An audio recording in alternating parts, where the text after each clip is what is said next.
साईं हलो अंदर हलो ना विजिट करो ना साईं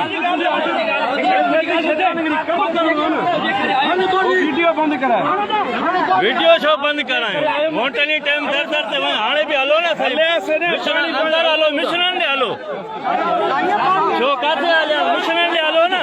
सजो खराब लगो पियो काले साईं साईं अचो ना मिश्रण खराब लगी पियो साईं अचो काले साईं अचो मिश्रण खराब लगी पियो साईं अचो साईं अचो साईं साईं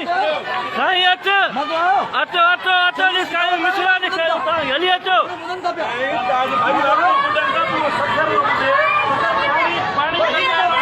पानी कट रहे हैं मोबाइल हेलो की बंदाई बदल दोनों कसे मोबाइल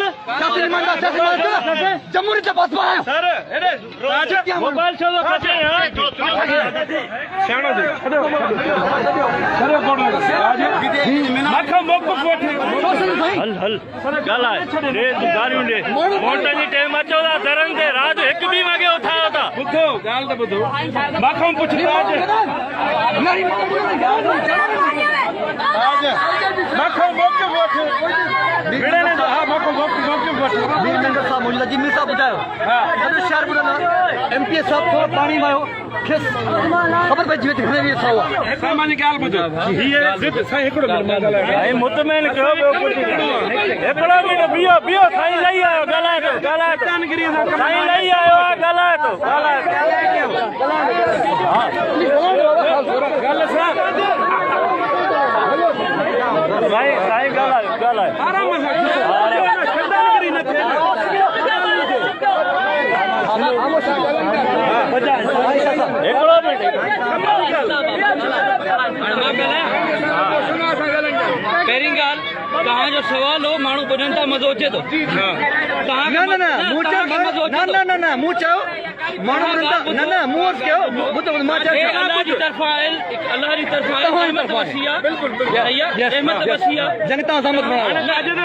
कम जो वठो न कम करण लाइ असां हिते तव्हांजे कम लाइ वेठा आहियूं महिरबानी तव्हांजी साफ़ करण लाइ वेठा आहियूं जेको लाचार आहे मां तव्हांजे करे आयो आहियां हिननि माण्हुनि ग़रीबनि खे 8 वञी 10 मिंट हले तो पंप वरी मिश्रण खराब थी वञे नाराज़ न थियो नाराज़ न आयो नाराज़ मां पंहिंजी यूसी छॾे हिन वक़्तु बचल छा में वेठो